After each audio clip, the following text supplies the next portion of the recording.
In January 1637, Amsterdam was a city where money could change hands without ever touching a hand.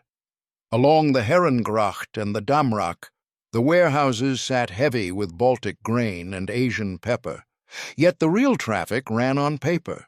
Ledger entries, notarial deeds, bills of exchange, and the quiet confidence that a promise made in one room would be honored in another. The Republic was young, but its commerce already felt old in the way a tool feels old when it has been sharpened to the bone. That sharpening had begun in war. A small, waterlogged fringe of Europe had spent decades resisting the Spanish crown, and rebellion is an expensive philosophy. The Dutch learned early that survival required more than courage. It required credit. Taxes had to be collected with discipline, debts serviced without default, and supplies moved with punctuality. Out of those pressures came habits that would later make speculation feel almost respectable.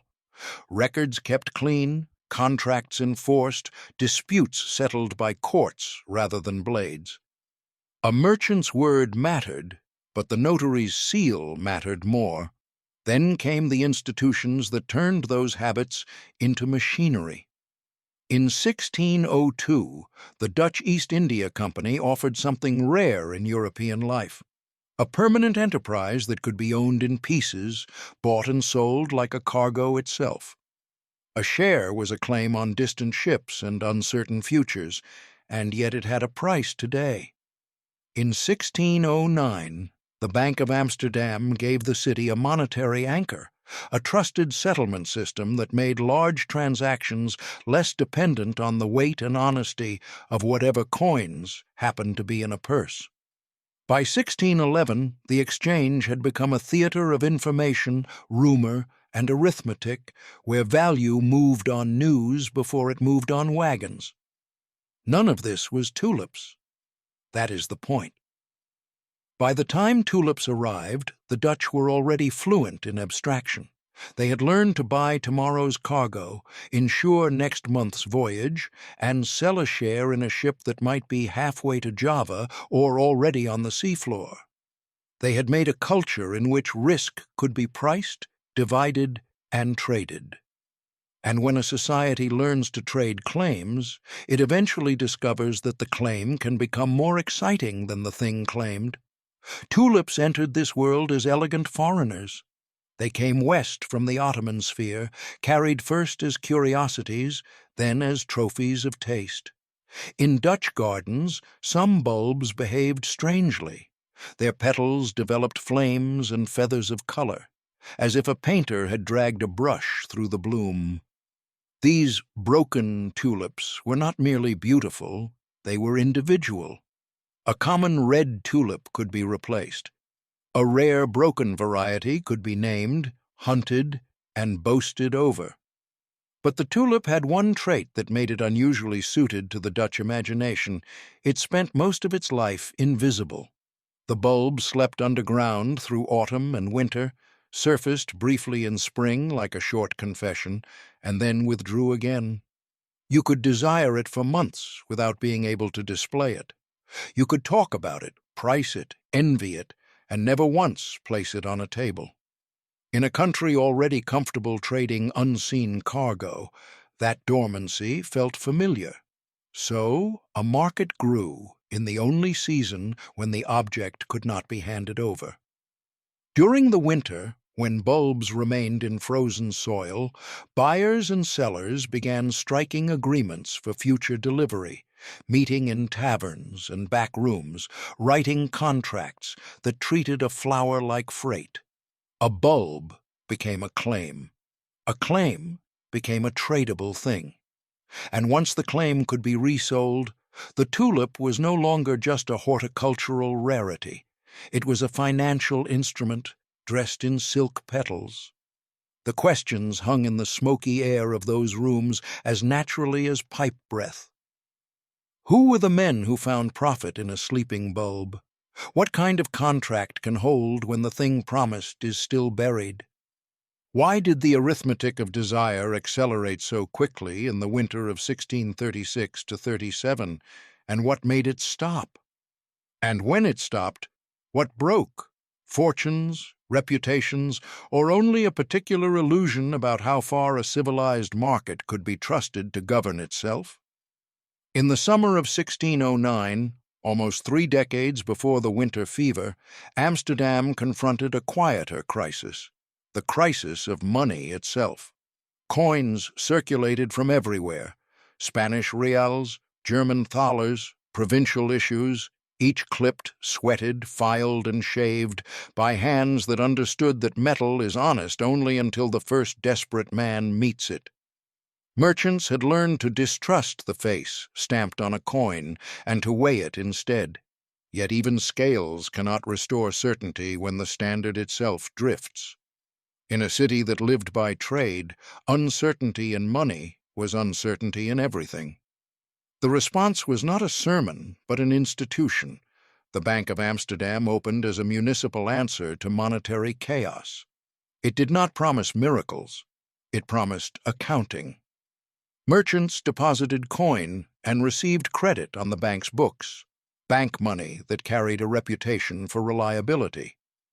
Large payments could be settled by transfers between accounts, without hauling sacks of metal through streets where thieves listened for the music of silver.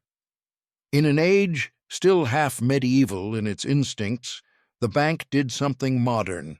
It turned trust into a public utility. There was a pressure hidden inside that solution. Once settlement became easier, transaction size could grow. Once transaction size grew, the market could absorb more paper.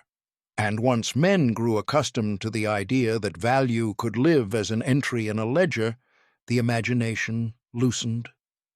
A contract no longer needed to be backed by the immediate clink of coin. It could be backed by reputation, by collateral, by future proceeds, by the shared belief that the city's system would hold. 7 years earlier, in 1602, a different kind of belief had been organized. The Dutch East India Company was born from the logic of consolidation. Competing voyages to Asia had been profitable, but they were also cannibalistic. Too many ships chasing the same spices, too many captains bidding up costs at foreign ports, too many investors exposed to a single storm. The Republic, at war and hungry for revenue, favored unity. A charter fused rival ventures into one company with state backing and private capital, and the new company offered shares to investors. It was a subtle revolution, ownership separated from personal involvement. A man could invest in a voyage he would never sail, in a negotiation he would never witness, in a pepper harvest he would never touch. In return, he received a piece of paper, a claim on future profits, and, crucially, the ability to sell that claim to someone else. That transferability did not merely provide liquidity, it created a new kind of attention. Investors watched not only for ships, but for prices. They listened not only for news from Batavia, but for gossip from the exchange. A voyage took months. A price could move in minutes. By 1611, Amsterdam built a formal exchange building, and the city's commerce acquired a stage worthy of its ambition. Under its roof, merchants met in a regular rhythm, and regular rhythms invite refinement. Brokers emerged. Standard terms hardened into practice. The line between trading goods and trading claims grew thin. A shipment of grain could be bought before it arrived, on the expectation of future scarcity. A cargo could be insured. A share could be pledged as collateral. People did not call this a philosophy. They called it business. The exchange also taught a psychological lesson that would later return in a different costume. Price is not only a number, it is a public opinion expressed with money. When prices rise, they seem to prove their own wisdom. When they fall, they spread doubt faster than any pamphlet. In such places, markets become schools where crowds teach individuals how to feel. Against this background, the tulip arrived not as a commodity, but as a curiosity. In the closing years of the 16th century, learned men in Europe had begun the habit of collecting nature-like texts, classifying, cataloging, and trading specimens the way earlier centuries traded relics. Botanical gardens became outward signs of inward order. The world could be planted in beds, labeled, and understood. Among the plants that traveled west were tulips, already admired in Ottoman gardens, already entangled in ideas of elegance and rank. In Leiden and other centers of learning, gardeners experimented. They discovered that tulips were stubborn. A bulb multiplied slowly. A variety could not be rushed like lettuce. It needed seasons, patience, and the willingness to lose a specimen to rot or frost. That slowness would later become part of its financial charm. It created scarcity without any merchant having to manufacture it. Then nature added its own mischief. Some tulips developed unpredictable streaks and flames of color. These effects were not produced by a gardener's artistry, but by a sickness, an infection that weakened the plant even as it decorated it. Beauty arrived riding on illness, as it so often does. The most desirable tulips were often the least stable. They could not be replicated reliably by seed.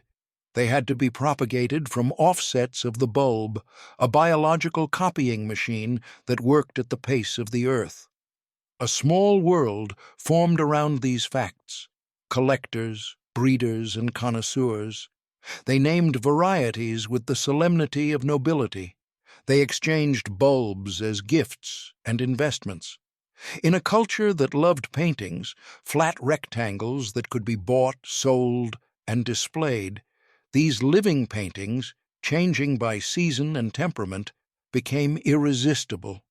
Yet, for decades, tulips remained the province of those with the money and leisure to care. A rare bulb was something to plant behind a merchant's house, to show in spring to other men who understood both Latin and status. It was not yet something to trade in taverns. It was closer to art than to grain. The widening began quietly, as such things do, with imitation. The Dutch middle classes were prosperous and ambitious. A society with wide literacy and wide commerce produces a broad desire not merely to survive, but to climb. If regents and wealthy merchants could signal refinement with exotic blooms, others could signal aspiration by acquiring them, even if only one or two, even if only for a season. And as demand spread, prices rose. As prices rose, the tulip became interesting to men who did not care about petals at all. The winter of 1636 approached with the usual Dutch inconveniences: cold canals, shortened days, and business compressed into indoor spaces. It also approached with a new inconvenience: the impossibility of immediate delivery. Tulip bulbs were planted in the fall. They could not be dug and handed over without ruining the plant. A man could show his bulbs in summer. In winter, he could only talk about them. That delay created a natural gap between agreement and fulfillment. In the Dutch Republic, a gap like that was not a barrier. It was an opportunity. Agreements began to be made for future delivery, bulbs to be lifted after flowering, measured, and transferred in summer. These arrangements were not invented out of thin air. They borrowed from existing commercial habits. Merchants already contracted for future grain deliveries. They already promised payments later, secured by reputation or collateral. The tulip trade simply adopted the language of forward dealing, but with an object more emotionally charged than any barrel of rye. In Haarlem, a city of weavers and brewers as much as gardeners, groups began meeting in taverns and inns to buy and sell these future claims. The rooms were warm, the beer steady, the talk sharper than in polite parlors. Deals were struck with a flourish of conviviality, sometimes marked by a small wine money payment to seal the agreement, a kind of earnest that was less financial necessity than ritual, a way to turn a conversation into a contract. There was a pressure here that would later matter. The legal status of these agreements was not as firm as their participants pretended. Formal commercial law could be precise when it came to standard goods, but tulip contracts, made among men of varying station, often carried the feel of private wagers. Some were written by notaries, many were not. The more the trade widened beyond elite circles, the more it depended on custom rather than clear statute. And custom is strong only while most people want the same thing. In the late autumn of 1636, prices for certain rare varieties began to rise rapidly. Not all tulips.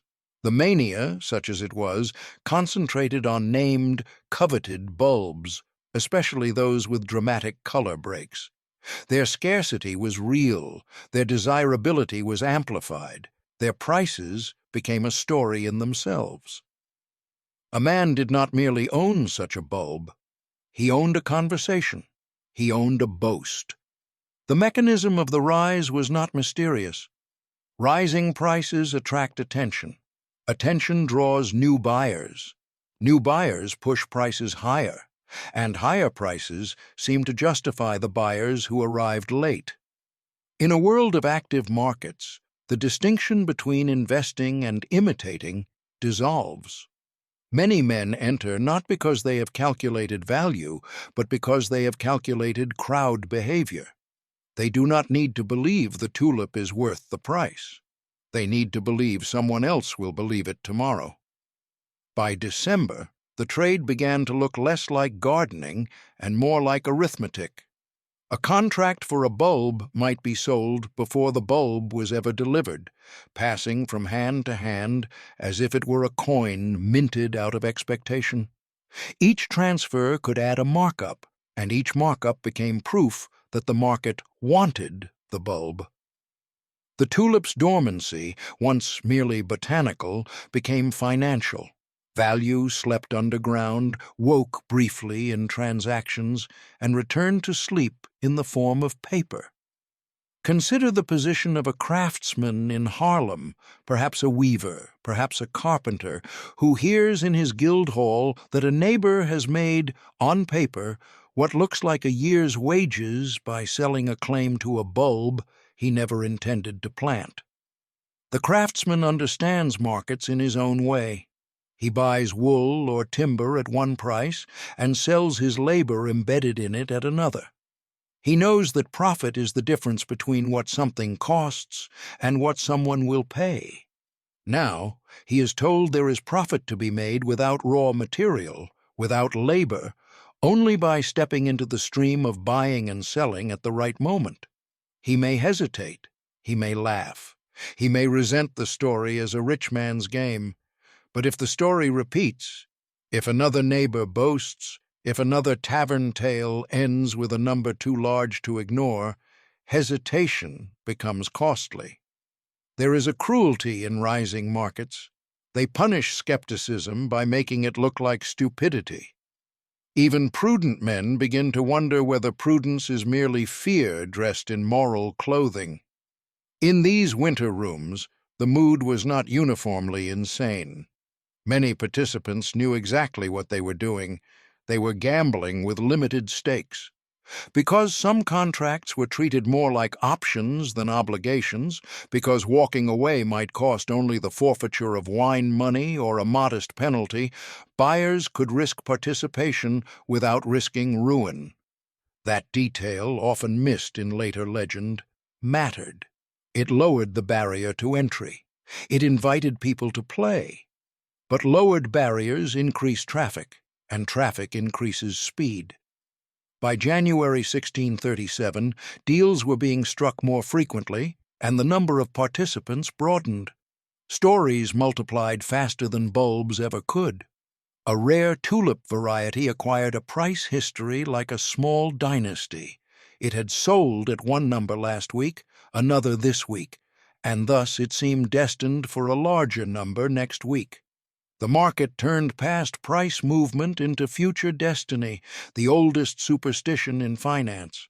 In Amsterdam, where the grand commerce of the world met in brick and mortar, some merchants watched this tulip trade with amusement, others with interest, and a few with alarm. They had seen overconfidence before. A man who has insured ships knows that most voyages return safely, and that the one that does not can undo years of comfort. Yet the same merchants also understood something that made them vulnerable. Markets can stay irrational longer than a cautious man can stay solvent. If everyone around you is making money, abstaining can feel like self-inflicted poverty. Notaries became busier. Some buyers wanted contracts formalized, either out of prudence or because the sums involved demanded it.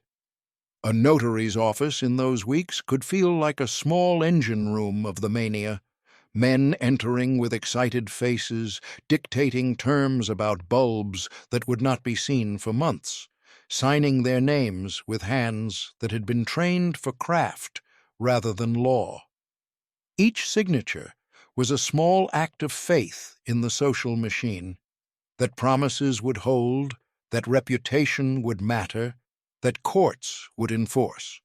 The same cultural discipline that made Dutch commerce powerful also made Dutch speculation possible. Yet the law was not a simple ally.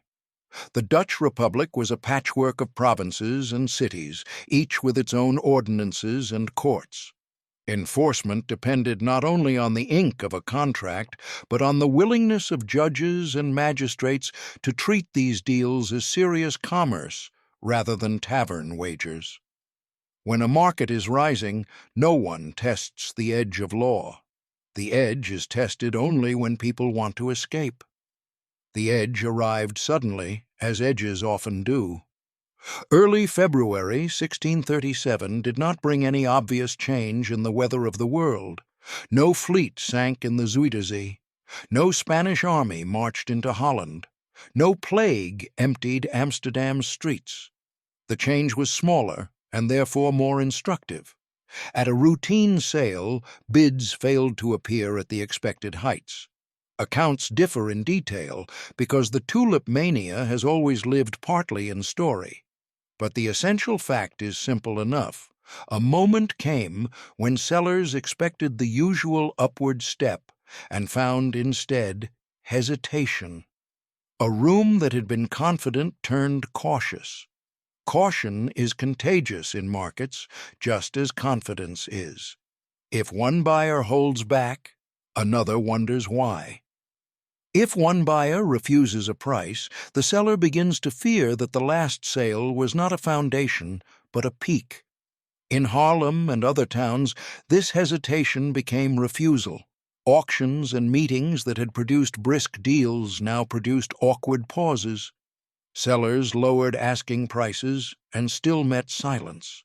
The spell did not break with a dramatic crash. It broke with a failure of continuation. A market that depends on the next buyer depends on the next buyer's mood. When the mood shifts, the chain snaps where it is weakest, at the moment of resale. What followed was not the cinematic ruin later imagination prefers, but something more human: arguments.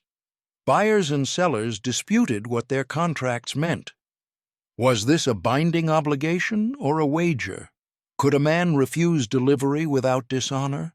What penalty was fair?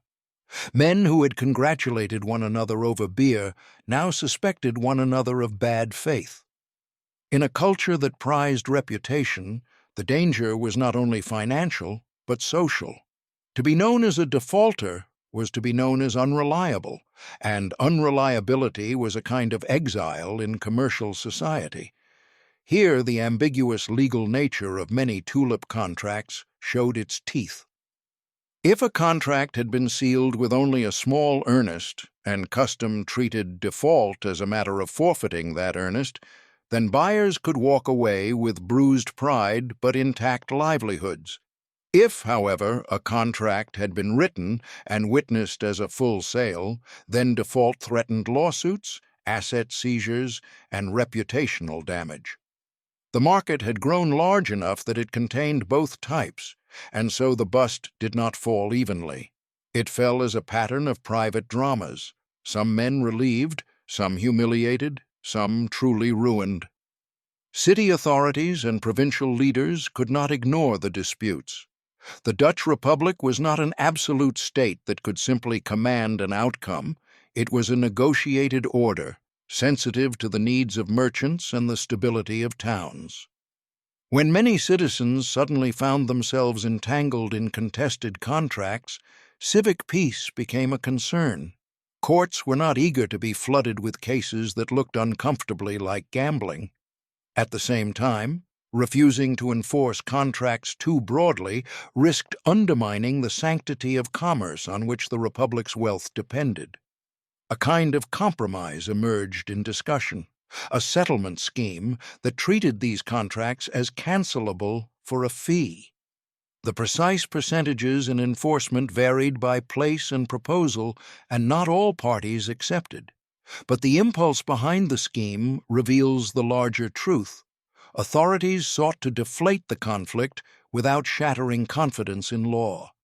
They wanted to preserve the idea that commerce was honorable while quietly admitting that this particular commerce had wandered too close to play. This was the moment when the Tulip episode revealed its deepest irony.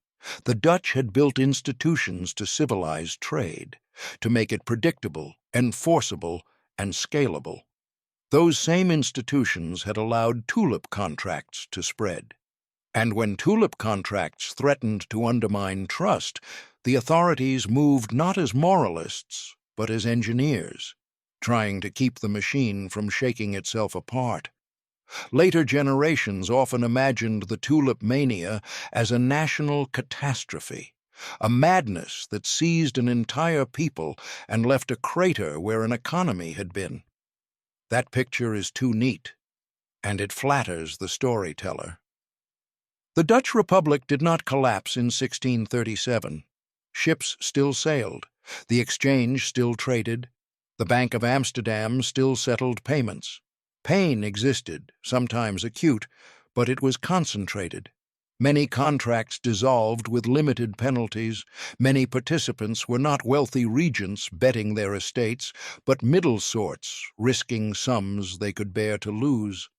The most extravagant numbers, tulips priced like houses, come to us through pamphlets and later retellings that delighted in moral spectacle. They capture something real about human folly, but they also perform it, exaggerating for effect as moral literature so often does. What was real, and more instructive than the legend, was the pattern. A luxury good with genuine scarcity became an object of status. Status attracted money. Money attracted speculation. Speculation created paper claims that multiplied faster than the underlying object. The market's very sophistication, its ease of contracting, its social acceptance of forward dealing, its confidence in enforceability, made it possible for prices to detach from any grounded sense of use. The tulip did not feed anyone, clothe anyone, or win any war. It flourished precisely because it was unnecessary. Its value was pure consensus, and consensus can evaporate without leaving a corpse. In the spring of 1637, tulips bloomed as they always had, indifferent to lawsuits and regret. Gardens displayed their brief flames of color. Some owners looked at their flowers with renewed affection, freed from the burden of pricing them like jewels. Others looked with bitterness, as if the blooms were mocking them. The same petals that had inspired desire now inspired a kind of embarrassed clarity. Beauty had been used as a pretext for something else. In taverns, the talk shifted. The man who had bragged in December now spoke more softly, if he spoke at all. The man who had warned now enjoyed the small, unsatisfying pleasure of being right. Yet even warnings change tone after the fact. They become stories, too, and stories sharpen themselves into lessons. The Tulip episode also left behind a paper trail that became its afterlife. Contracts, petitions, ordinances, pamphlets, documents that allowed later writers to reconstruct the frenzy, or to build it larger than it had been. A society that writes well preserves not only its wisdom, but its foolishness. The Dutch, so meticulous in record-keeping, provided posterity with the material to turn their winter into a parable. And parables travel farther than facts. Across Europe, the Tulip Mania became a shorthand for speculative excess, a story told by those who wanted to warn against luxury, against greed, against the unstable nature of crowds. It was repeated not because it was unique, but because it was vivid, a flower, delicate and absurd, standing in for the whole human talent for making the intangible seem solid. In Amsterdam, the great mechanisms of trade continued to mature. The Republic remained a commercial power. Its markets did not vanish, they expanded. This, too, is part of the lesson. A bubble does not refute a system, it reveals what the system permits. The Dutch had created the most advanced financial culture of their age, and that culture could produce both prosperity and periodic hallucination. A market is a way of coordinating knowledge and desire, and it is therefore a way of coordinating ignorance and fear. If the Tulip Mania feels like an origin story, it is not because no one had ever speculated before. People have always gambled on scarcity, on land, on metals, on monopolies, on the favor of princes. The Tulip episode feels foundational because it displayed, in miniature, a new kind of phenomenon. Speculation conducted not in the shadow of court politics or imperial conquest, but in the ordinary spaces of a commercial society. Speculation made possible by contracts, liquidity, and transferable claims. Speculation that recruited people not through coercion, but through imitation. Speculation whose object was not a strategic resource, but a pure emblem of taste. A flower did not invent human folly. But for a few weeks in the winter of 1636 to 37, a flower provided the perfect vessel for a market to demonstrate its most dangerous talent, the ability to convert collective belief into a price, and then to treat that price as if it were a fact of nature. When the belief failed, the price failed with it. What remained was the older reality the Dutch had always lived with. Ships still subject to storms, trade still subject to war, money still subject to trust. The tulip returned to its proper scale, an object of beauty that could not bear the weight of being a currency. And somewhere, in the quiet after the shouting, a more durable insight settled into Dutch consciousness, whether spoken or not. Institutions can make commerce powerful, and power can make people reckless. The discipline that builds markets is not the same discipline that restrains them. A society can learn to price almost anything, and that learning is both its triumph and its temptation.